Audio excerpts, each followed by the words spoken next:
Hello and the warmest of welcomes to this, a new episode of Rambling Reviews right here on Mason's Music Library. My name is Carl Mason, and in this week's episode we're discussing probably one of the most iconic albums ever produced, the one and only Abbey Road by the Beatles. An album saturated in some of the band's most remarkable and progressive songwriting that truly demonstrated the distance the band had come all the way to their last album they ever recorded. So, without further ado, let's get straight into the review.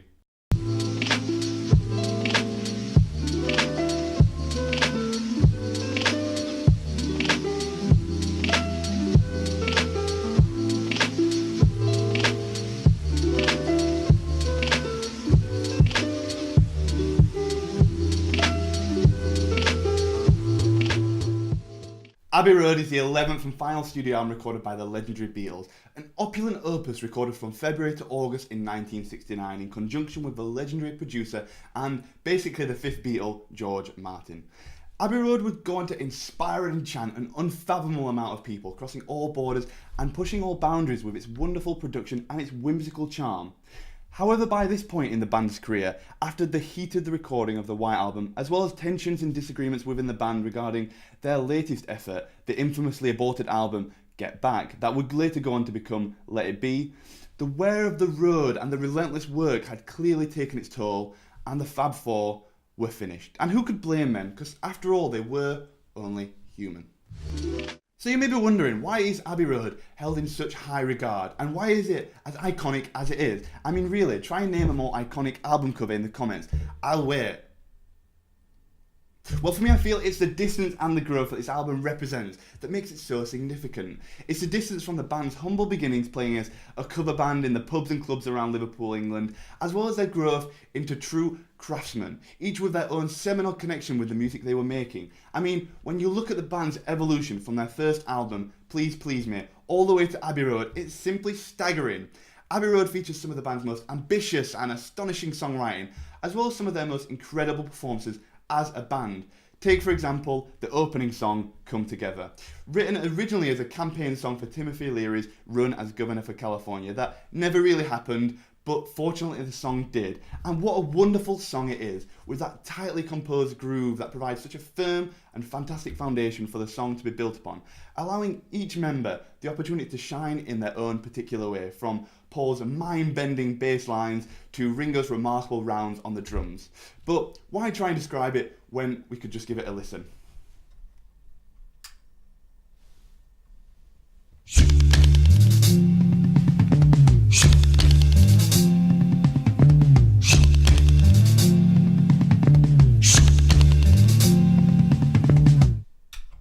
Oh man, this song is just dripping in style and atmosphere, the perfect song to kick off this project as it immediately submerges the listeners into the sound of this album.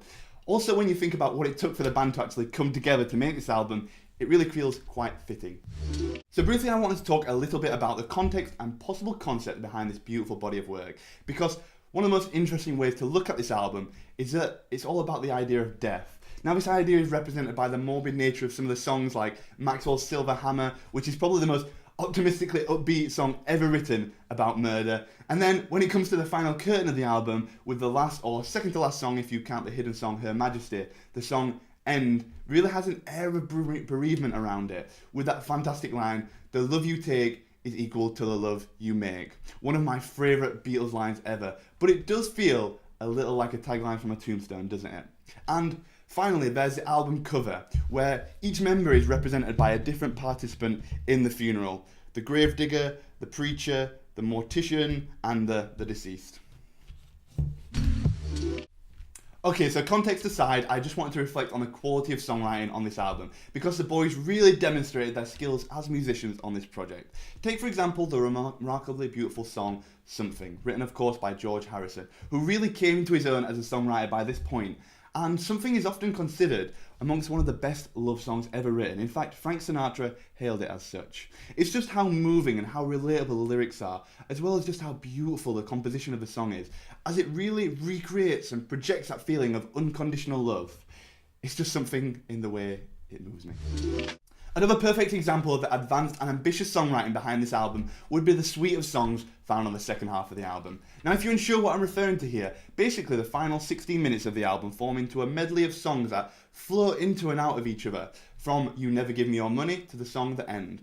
Now, this was a total pure Paul imagining, and with the help of George Martin and the rest of the band, they were able to put together such an unbelievable run of songs. It's just fascinating to see how each feeds off the next one, and also the stories that they each tell, from the story of a crazed Beatles fan on the song She Came Through the Bathroom Window, to the inspiring message behind Carry It That Way, that encourages the listener to let go of their resentments and lighten the load.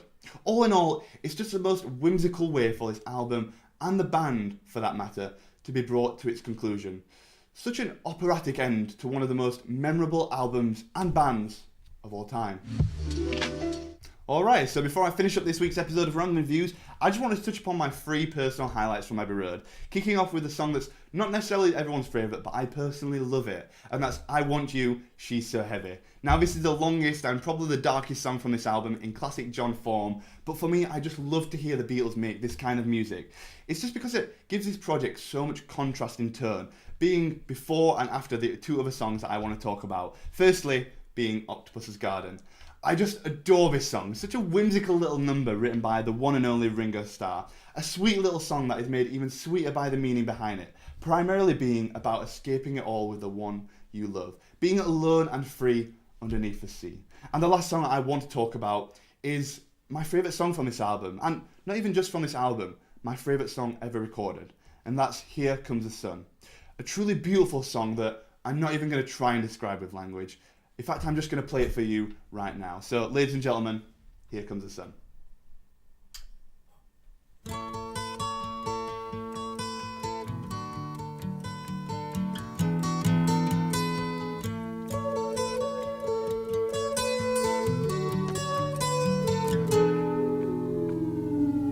Here comes the sun, doo-doo-doo. Here comes the sun, I say it's alright. So on that beautiful note, it's time to bring this week's episode of Rambling Reviews to a close. But before you head out, I have this week's recommended listening list. Just a few songs that nicely complement this project. Starting out with It Don't Come Easy by Ringo Starr, My Sweet Lord by George Harrison, Another Day by Paul McCartney, and last but by no means least, Imagine by John Lennon. So, that's going to have to do it for this week's episode of Rambling Reviews. It's been my utmost pleasure and privilege today to discuss one of the most highly regarded albums ever produced. I know how much this album really means to a lot of people out there, so I would love it if you would share your thoughts on Abbey Road in the comment section below. I would just love to hear what your opinions are on this project. And if you care to get your own copy on vinyl, then I have a link for you in the description. And if you enjoyed this album review, then please subscribe to the channel for more classic album reviews, and check us out on all relevant social media, all links in the description box below. Once again, thank you very much, and I'll see you in the next episode. Take it easy. Something in the way she moves me.